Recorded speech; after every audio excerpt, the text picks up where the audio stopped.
Scrutiny notice, show cause notice और demand notice में फ़र्क क्या है और उसकी रेमेडी।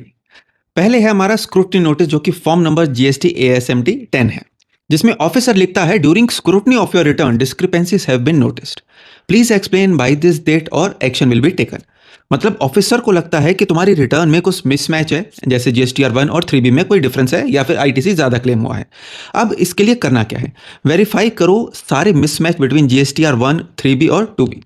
प्रॉपर रिप्लाई फॉर्म करो एएसएमटी 11 में एक्सप्लेनेशन और डॉक्यूमेंट्स के साथ। अगर गलती है तो डिफरेंशियल टैक्स और इंटरेस्ट पे करो और केस को क्लोज कर दो। टाइम पर रिप्लाई कर दोगे तो मैटर वहीं खत्म हो जाएगा और पेनल्टी नहीं लगेगी। दूसरा है शो कोज नोटिस। मिस्टर एक्स बताइए, आपने आईटीसी गलत क्लेम किया है, आपका रजिस्ट्रेशन कैंसिल क्यों नहीं करना चाहिए। ये होता है शो कोज नोटिस। जब ऑफिसर फॉर्मली कहता है कि एक्सप्लेन करो क्यों टैक्स पेनल्टी ना लगाई जाए। उसके कॉमन रीजंस क्या हैं, transitional credit dispute, non filing of returns, registration cancellation, ITC mismatch 3B 2B और आउटपुट टैक्स मिसमैच।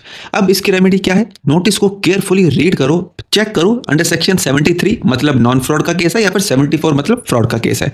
फिर एक रिटर्न रिप्लाई सबमिट करो एविडेंस इनवॉइसेस रिकंसिलिएशन के साथ। हियरिंग डेट पे या तो खुद अपीयर हो या फिर किसी को ऑथराइज कर दो। अगर एरर जेन्युइन है तो ऑर्डर से पहले टैक्स पे करके पेनल्टी को रिड्यूस कर सकते हैं। जल्दी एक्शन लेने से पेनल्टी 10% या फिर 10,000 तक लिमिट हो सकती है अंडर सेक्शन 73 में। तीसरा है डिमांड नोटिस जीएसटी डीआरसी 07, जिसमें order number, order date, period, issue जैसे क्लासिफिकेशन, वैल्यूएशन, एक्सेस आईटीसी या फिर सेपरेशन ऑफ टर्नओवर। अब ऑर्डर पास हो गया और पे करना है टैक्स, इंटरेस्ट और पेनल्टी। ये होता है फाइनल स्टेज। अब पेमेंट करो या फिर अपील ही ऑप्शन है। अब इसकी रेमेडी, पहले चेक करो ऑर्डर की डिटेल, कब पास हुआ, किस सेक्शन में पास हुआ। अगर इससे एग्री करते हो तो टैक्स, इंटरेस्ट और पेनल्टी इमीडिएटली पे करके रिकवरी को स्टॉप कर लो।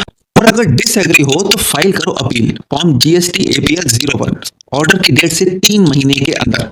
अपील के केस में प्री डिपॉजिट है हमारा 10% डिस्प्यूट टैक्स का पहले पे करना होगा। अपील करने से रिकवरी रुक जाती है जब तक केस डिसाइड नहीं होता।